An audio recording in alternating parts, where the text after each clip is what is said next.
Ladies and gentlemen, boys and girls, children 18 plus, you are tuned in to the Loan Officer Podcast with me, Dustin Owen, and my main man, JC. John Coleman. D.O. was popping. Hey, you are without eardrums after that intro, my friend. Oh, my goodness. Holy cow. You got me all jacked up. I'll equalize the levels. I'm like excited. I haven't even taken my pre-workout yet. I know. It's almost that time though. It is. Yeah, you and I have to lay down some episodes. I got to hit the gym. Okay. Yeah, I had a rough weekend. Did you?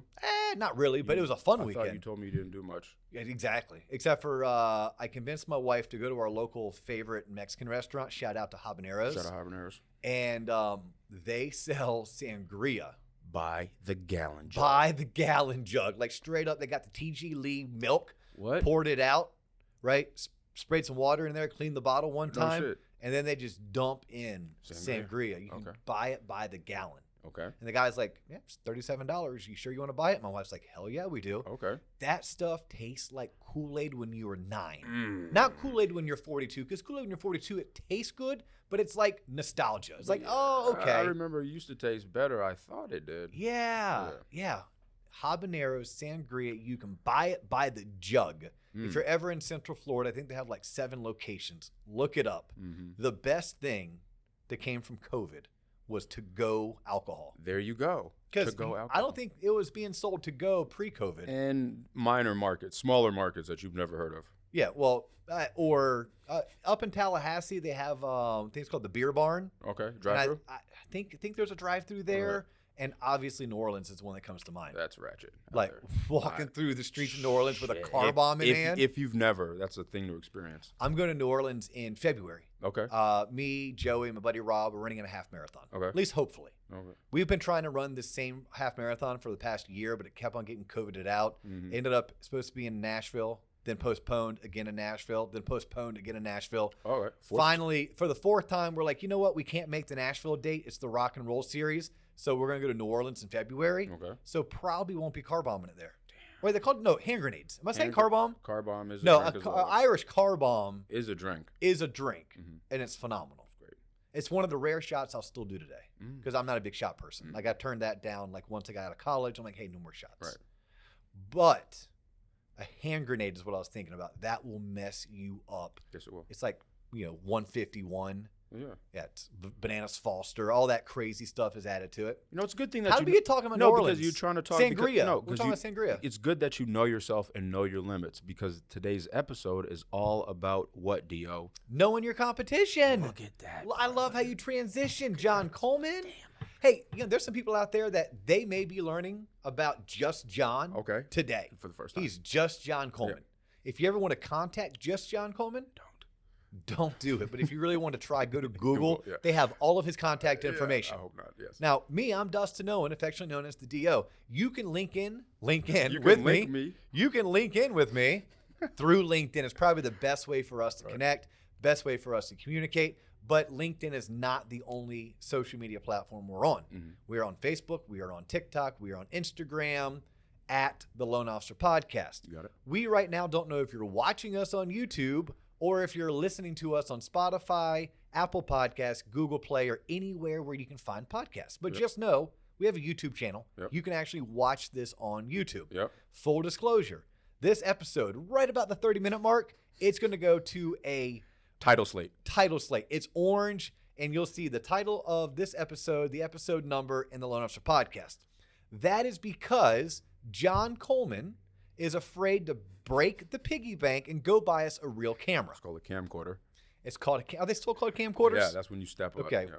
So we don't own one. Yeah. So if John is co-hosting, then he's not working the cameras. That means the cameras are working themselves. Yeah. And with a DSLR camera. DSLR and camera. They have the 30-minute. They have a 30-minute stopgap on. And if D.O.'s going and he's hot, I don't want to interrupt him. I can't be like, hey, D.O., stop that great thought. Let me hit record again. So it's kind of like Wayne's World. Like, game off. Yeah. Game on. Game off. Yeah, right. Yep. No, it's not quite that. So anyhow, if you're listening, thank you for listening. You can also watch us. We're on YouTube. If you're watching us on YouTube, thanks. We're listening. If you're not already doing so, please follow us on all the social media platforms that I threw out there. Yep. Share us, like us, give us a 5-star review. Got it. Our sponsors will be so thrilled that we did that, John. They will. All 0 of them. Well, because we sponsor ourselves right now. We sponsor ourselves. Why? Because we do it on purpose. We're trying to give as much content for free as possible. Right. You were asking me the other day, hey, Dio, what do we do here on the Loan Officer Podcast? I said, John, we create content. We're content creators. We're content creators. The goal of our content is to educate. Yep. Motivate. I'm thinking educate, entertain. Okay, entertain. Motivate. And if we are really good, we're going to inspire. There you go. About all topics usually that pertain to finance, business, personal development, housing, real estate, mortgage related. All the same shit you should have learned in school, but you didn't because it wasn't taught. Damn, that was good. Okay. And today you're telling me that we're going to talk about knowing your competition. Yeah, that's what we talked about. Yes. Is that important? Yeah. Well, this actually came from a class I teach here at Waterstone Mortgage, which Waterstone Mortgage is my employer for the past 13 years, your employer for going on the past 2 years. Word. And they have us teaching a class to mortgage professionals. And we call that class Mortgage School, but really it's anything goes. It's the class shows up at 10 a.m. on Wednesday. They bring the topics that they want to talk about. And as long as they are business related, entrepreneurial related, sales, marketing focused, mortgage, or real estate, I'll talk about it. Right. And I teach for an hour. And then you being you get out your cameras, you get the microphone, you're like, hey, here's another opportunity for us to create content. Yeah. And I don't know what you do with it besides you email it out to the people who didn't attend. Right. Which I think that may possibly promote them not attending. It's a subtle jab. Okay. Okay, I know you weren't here, but here's a recap. Yeah, but then does that motivate them to just not come? I don't know. It might also promote laziness of them not attending if they can just fall back on getting the content. But what it does do is it gives you and I an opportunity to talk about subjects on this show. Correct. So today's topic is actually being brought to you by Mortgage School. It is. Okay, it's know your competition. And you have a clip of me through Mortgage School, which I guess you won't be able to see it unless you work here. Or let me ask you this. What if we had a website? What if we had a website? Maybe we label that website www.tloponline.com. Okay, I'm picking it up. Or www.theloanofficerpodcast.com. Okay. And what if you could chop up the best parts of Mortgage School and throw that up there? That sounds like a hell of an idea, Dio. Will you work on that for us? I will. Okay, and in the interim, we'll continue to do Mortgage School, and we'll continue to use it as our motivation and our topic creation vehicle, and we're going to bring Know Your Competition today. There you go. All right, so let's go. Let's go. Here's where this stems from. I'm going to go back about 3 years. 3 years ago, I was sitting in a leadership meeting with Mike Smalley and Ben Davis. Both have been on the show, and the reason why they're on the show is because they're both kind of who's who in the mortgage industry, but they're also part of our leadership team. Right? Ben Davis runs the #1 branch in all of Waterstone Mortgage. I think his individual branch, one location, did like $500 million in volume last year. Whoa. And Mike Smalley is a mega producer. And something that we started doing is we started doing a mastermind with local mortgage professionals. Okay, so we do a great job of networking internally. Internally means like there's 20 mortgage professionals or loan originators, producers, in this one branch here in Central Florida, and we all work for the same company. We get together, we share ideas. That is one of the reasons why I'm a huge proponent that when you choose your mortgage company, you need to look for 3 things.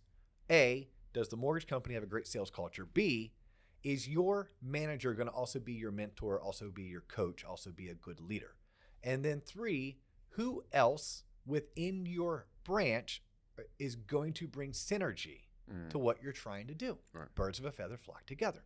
So we have that. We're very fortunate. We have it here at Waterstone Mortgage. The problem is, and Ben Davis taught me this term, and I think he got this from one of his professors at Troy University, is you have what's called academic inbreeding. When you're always around the same people who are buying into the same culture and the same philosophies, that's all you know. You're not bringing in outside ideas. So something that Ben and Mike came up with, and I was like, hell yeah, guys, that's a great idea. You should run with it, is, hey, let's do a mortgage mastermind. So they did. And they reached out to some of the top producers within our market that they know, but they don't work here at Waterstone. Whoa. Now, Mike may have knew of them because Mike met one in a third-party coaching course that he was a part of. Okay. Ben may have known someone because he worked with her back in the day. And then that person knew someone, and that person knew someone, and they just got a group of 6 together. And once a month, they would get together for lunch and they would shoot the shit. They would talk shop, and they would share ideas. And what was really cool about it for anyone who wants to do this, they would also play credit card poker or credit card roulette and to see who paid. Right. Right? Because they wanted to make sure Mike and Ben were very passionate about it not being a recruiting, like, hey, we're trying to recruit you to leave your mortgage company, come work for us. Now, look, if relationships were built and someone was no longer liking the company they were partnered with and it led to them to ask questions of Mike and Ben, like, look, I'm not going to bullshit you. That definitely was an ulterior motive, but it was never the first, second, or third thing that they thought about. The first, second, and third thing was, hey, let's get together. We're top producers, you're top producers, and let's share ideas. So this is where I'm going with the whole know your competition. In that very first meeting, they looked around. And Ben said to Steve, hey, Steve, do you and I compete against each other? And Steve's like, no. And then Mike looked to Amanda, hey, Amanda, do you and I compete against each other? And she's like, no. And then Amanda said to Jen, hey, Jen, do you and I ever compete against each other? And the answer was a resounding no, no, no, no. You had 6 people in one booth at this one restaurant, all working in the same exact market, all producing at levels of $30 to $60 million back then. Now some of them are like $70 to $90 million, right? So you start adding up the cumulative production. It's like $250 million in purchase volume on an annual basis. And none of them were competitors. What they realized at that meeting, meeting number 1, they don't compete against each other. They share a common competitor. And that would be the end consumer or the home buyer's bank, previous lender, or whoever is nationally advertising on television or on the intranet. That's who they were competing against, right? Costco's mortgage company, the home buyer's bank, right? The lender who drops hundreds of millions of dollars on TV ads and maybe has their name on a couple stadiums, or they're dropping $100,000 a week on leads through, I don't know, companies like LendingTree. Right? Those were their competition. So automatically they're like, oh, I can actually speak truthful. What do you think? Is that a stigma just because of competition? So like, hey, I can't like you. We can't trade secrets because we're competing. It's just. Well, that's a natural, right? That's just a natural thing that, hey, don't talk to them. I mean, when I worked in TV advertising, it was this rumor that, oh, if you're seen out with the competition, we're going to fire you. Right, I know. Oh, yeah, you better not be sharing our secrets like one TV station to the other, as if they're secretive. You know, as if like what you're doing is that different. For the most part, we all do the same exact thing. Yes, we put our own flair on it, but we all do the same exact thing. So this little experiment that happened actually 5 years ago, meeting 1 led to that. Now, what transpired is over the next 3 years, 4 years, 5 years, let's go all the way up to recent day, the new IRLA rolling out, the old 1003. One of our listeners who I can't remember who commented on this, but I so appreciate it. He is like, can we just call it the 1003 and quit calling it IRLA? Yeah. I agree with you. Agreed. I'm going to call it the 1003. Okay. Like it's a 1003, guys and girls. 1003. It's a 1003. Right. But when that rolled out, how nice was it to be able to pick up the phone and call your friends? Right. One works at Homebridge. One works at Movement. One works for Supreme. One works for FBC Mortgage. One works for Cross Country. Yeah, like I'm naming some of the biggest mortgage companies in the country. Right. And we were able to make those phone calls. I'm like, hey, how are you guys handling self-employed borrowers with COVID? How are you guys handling this massive backlog with appraisals? How are you guys handling? And because we had built that relationship 5+ years ago, get honest feedback. As a professional, sometimes, and as a human, misery loves company. Right. So if my industry is being disrupted and my organization is making changes and those changes are confusing me, or hell, they're just changes and people don't like changes, so I'm becoming frustrated. It's so nice to be able to reach out and be like, oh, well, at least we don't have it as bad as Amanda does. Or, wait a minute, how's Maggie doing this and we're not? I'm picking up the phone and I'm calling my regional senior vice president of operations and I'm asking him or her WTF because my friends over at Embrace aren't doing it this way. Right? This is what I mean by know your competition.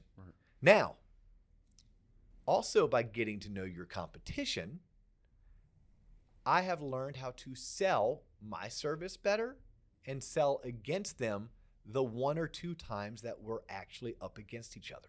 And by the way, it's rarely that we're ever up against each other, right? Like I may be networking with my friend Amanda, who happens to work for Homebridge, but Homebridge has another 20 loan officers in my market. So maybe I'm actually up against one of Amanda's coworkers. Okay. When I'm talking to my client and I'm trying to tell them why they should choose me and not them, I can actually edify that other lender, talk about my friends over there and what a great company they are, but then hammer home why I think I'm better. Oh my gosh, you're working with Joe Blow over at Homebridge? Look, one of my friends is actually a top producing loan officer over there. They're a great company. Yeah, great place. They're a fantastic company. But let me tell you what. It's the person that you work with, but then I could go right into my sales pitch, but I knew enough about the company that I could wholeheartedly edify them. Yeah. Right? Or knowing my competition allowed me way back in the day. I had a client call me and be like, well, I can't do that particular loan because you can't do investment properties in Florida. Whoa, who told you that? Yeah, right? Yeah. Well, what it was there's a certain bank, a large bank, right? Run after me or maybe chase me. And they weren't doing investment properties in Florida. Oh, I happen to have a couple of friends over there. So I was able to tell the client, hey, look, what you're being told is kind of true, but kind of not true. I think what that person should have told you is that company is not originating investment properties in Florida, but you can, in fact, originate investment properties in Florida. I've closed 3 already this year. It's just that company. And the reason why I know that is because I'm really good friends with so-and-so who works there. Oh, wow. Okay. Now let me go one step further and why it's so important to know your competition. You, John Coleman, as a loan originator, and by the way, this applies to every industry. I think I say this almost every episode. We talk a lot about the mortgage industry because what I know best. Right. I do know a little bit about TV advertising. I do know a little bit more than that about real estate and real estate investing and a little bit about development. But this applies to just about every industry, insert industry here or insert company here. But we talk about and we coach through this content creation platform that you and I have built over the past 18 months that there's certain things that you can do, but maybe you shouldn't.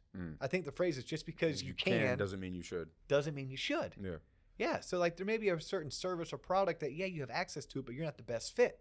Well, if you know your competition, wouldn't it be nice to be like, hey, you know what? My company offers this product, but I'm going to be honest with you. I've never done one, and I don't think that we're the best fit for it. But I do know so-and-so across town, and they would do a great job for you. No way. Okay? Like this is part of know your competition. You have to know where that goes. I promise you, it's the whole put others first, you'll never be last. Yeah. Do the right thing. Your referral source will remember that. That'll speak just volumes to your character. That you are willing to give up a commission check because you weren't the best fit. Now, what you're also willing to do is give up a headache. You're also willing to give up a potential time suck as you try to jam a square peg through a round hole. Right. Now, that being said, by knowing your competition, there's going to be certain things that your company does well that their company doesn't. Right? Maybe you're friends with a local broker, and that local broker doesn't have access to a certain down payment assistance product. Awesome. Why couldn't you end up being that avenue for that person? As long as you do everything by the book and don't try to snake the referral source, because that's a dick move, right? If Jimmy over at Homegrown Broker Shop XYZ refers me all of his Florida bond loans, I know not to snake or solicit or market to the realtor that referred that buyer. Now, if that buyer came to Jimmy through a past client or through some other medium, a B&I group, and there happens to be a realtor attached, and I know that realtor doesn't already work with Jimmy, and Jimmy doesn't market to him, then by all means, it's fair game. Open game. But there is something to be said about when you know your competition. It helps you, A, sell against them better. It helps you, B, service your clients, service your referral sources better, but it also could create a stream of referrals because you're able to tell them what you do well. Hey, look, I do 95% construction lending up to $1 million. What? Yeah, one-time close, man. What? Now, many people tuning in, including you, Just John, your head spinning. Any mortgage professional tuning in, I'm speaking jargon, I'm speaking lingo, and you're like, wow, that's pretty badass. Yeah, man. So, hey, but I may ask, what's your minimum FICO? Oh, my company would do down to a 580. I'm like, oh, we're down to a 600. Hey, John, would you like it if someone came to me and they need to buy right away and I couldn't get their credit score up by following Credit Christie's tips and tricks, and they're at a 590? Yeah, man, refer them my way. I'll take great care of them. Does that happen a lot between like? Not enough, but yes, it happens. Usually, here's how it happens. I don't want this pain in the ass loan. You take care of it. No, usually it's like you made a mistake. Uh-oh. Once you made a mistake, that means a lot of times that you structure a loan in a certain way, you disclosed it a certain way, and then it was underwritten that same way. Once a file is underwritten, it can't be unseen. So once those documents are seen, you can't undo it. Right. At which point, you need to have your company deny the loan. You need to then flip the loan over to your buddy at XYZ mortgage company that you became friends with because you understand the power of knowing your competition. And you tell the person, hey, heads up, I tried to take this at a 90 LTV doing a full condo review. Bro, this has to go limited condo review 25% down. Okay. Again, I'm speaking industry jargon, but yeah, that's normally how that happens. It's that the person who originally started doing the loan ran into a wall. They can't overcome that wall or that obstacle. So they kick it over to you so that you can structure it the right way the first time. Yeah, it makes sense. And then you try to reciprocate by doing so. But man, like knowing your competition, I can just give you so many case examples of why this matters. Please give us another one. Okay. There was a time, and there may very well be a time again, where in order to make an offer on a certain property, you had to get a pre-approval letter from XYZ company. Okay. So case example, when Countrywide Home Loans went under, their book of business was assumed, purchased, absorbed, shoved down the throat of Bank of America. Okay. And unfortunately, Bank of America took a massive bruised black eye because they took on so many of these bad loans that were originated by Countrywide. Well, when Bank of America was churning through their portfolio and trying to sell all these properties called REOs, real estate owned, it's an industry term, foreclosures, they started saying, well, let's try to trade one bad asset with a good asset. In order to make an offer on this property, it must come with a Bank of America pre-approval letter. Okay. All right, well, look, sellers can dictate to buyers the terms of which they'll accept a contract, meaning it must come with this pre-approval letter. Now, a seller can't dictate you use a certain lender. They sure as heck can incentivize you to. Hey, if you use this lender, I'll give you a $3,000 closing cost credit. So by me knowing my competition when this happened, instead of me losing that potential buyer who's now going to call Bank of America, they're going to get another pre-approval letter and potentially end up choosing to go with them instead of staying with me, and I've done all this work to get them pre-approved and ready to buy, I could pick up the phone, could call my girl, call my guy over at Bank of America who I've become friends with. Hey, man, I need a favor. Can you do me a solid? I had this buyer pre-approved. They are ready to go. I've already collected all their income, all their assets. I've run it through AUS. I have an approved eligible. I've been working with them for like 6 months. I finally got their credit score up. Would you mind just hooking me up with a quick pre-approval letter? Gotcha, bro. Yeah. I can send you whatever you need. Okay, well, I did a solid for my buyer because they didn't have to do anything. I picked up the phone. I called a friend who happened to work over there and gave the friend what they needed with obviously the buyer's permission. And voila, we got the Bank of America pre-approval letter. They made the offer. The offer was accepted, and I was able to do the financing. Nice. Had I not known my competition, then my buyer would have gone out on their own. They would have found a Bank of America lender. That lender would not have been as good as me, but they might have been convinced to go with the Bank of America lender instead of going with me, at which point all of that hard work I put in to get them qualified in the first place is out the window. Poof. So that's knowing the competition. So there's so many examples of like why it's so important that you have to know your competition. Now, hey, D.O., how would I get to know my competition? I was literally about to say, well, you can't just call up the guys like, hey, you guys want to get together? Or is it really just that simple where you say, hey, you guys want to? Join your trade organization. MBA, Mortgage Bankers Association. just about every market has a local chapter. And if you don't have a local MBA, Mortgage Bankers Association, an MBA chapter, then do you have a National Association of Mortgage Professionals, NAMP, right? I think it's called NAM. Yeah, National Association of Mortgage Professionals, right? There's also NAMBA, right? National Association Minority Mortgage Bankers, right? There's that. What about joining your local real estate? Like, so your realtor associations. GOBA. What's that? GOBA, Greater Orlando Builder Association. There you go, John. Yeah, a little bit. Yep, yeah, that'd be it. But like joining your local trade organizations and attending their monthly mixers, guess who's there? People that you maybe want to build relationships with, and also your competition. Right. You go to these events, they are 50% vendors, which you're a vendor, and then 50% are the actual people that are listed in the organization, right? So the Orlando Realtor Association. Well, realtor tells me there's going to be realtors there. So 50% of those people attending those events are realtors. The other 50% are vendors. What are vendors? Lenders are vendors. Title companies are vendors. Homeowners insurance companies are vendors. Staging companies are vendors, right? People that network with realtors as a way to get business referred to them. Well, if I don't have a MBA chapter in my local market, I don't have a National Association of Mortgage Professionals or National Association of Mortgage Brokers. I get them confused. I think they're one and the same, but tomato. Yeah, well, probably not anymore, but nonetheless, just look it up. Right. Then you can go to there. There's Women's Council of Realtors. Same thing. Women's Council of Realtors. Oh, probably a bunch of realtors who are probably also women. Not all women, but 50% are going to be realtors, and the other 50% are going to be vendors. Those vendors are going to be lenders. And then from there, just grow your sphere. It's like anything. Like I became friends with John. John likes to golf. I like to golf. Hey, John, you want to go golfing? Sure, let's get a foursome together. Yeah. Sure. Hey, John, who you going to call? You probably know someone else who likes to golf. Yeah. I know someone who else likes to golf, right? So you reach out to Barry. I reach out to JJ. You, me, Barry, and JJ go golfing. All right. Well, I now have another friend who golfs because I became friends with Barry. Yeah. You became friends with JJ, and voila, right? That's how the world works. All right. You and I want to go see F1. Yeah. Already, you're like, man, who am I going to go to F1 with? I'm like, you know what? I don't really like F1, but my son loves it. Loves it. Hey, John, you want to go with me and Jackson down to Miami next year to see an F1 race? Sold.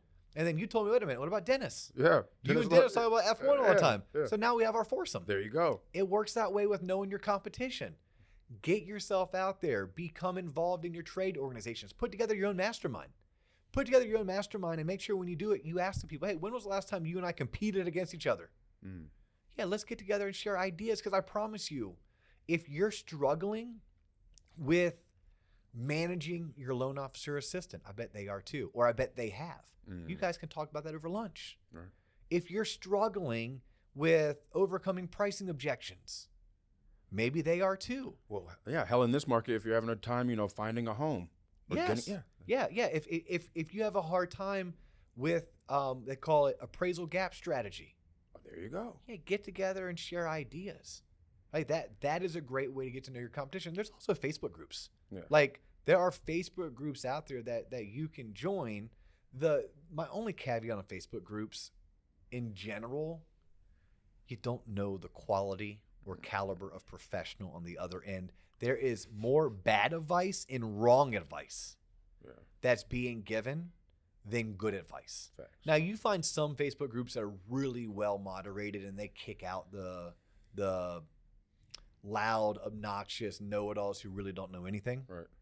But I would tell you, on a Facebook group, you're also not going to find that many quote-unquote local. And you want to find local. You want to find people that you can go break bread with, that you can grab a beer with, or you can grab coffee with, or go grab lunch with. Right? And expand your network. Make it 6 or 7 of you. And meet monthly.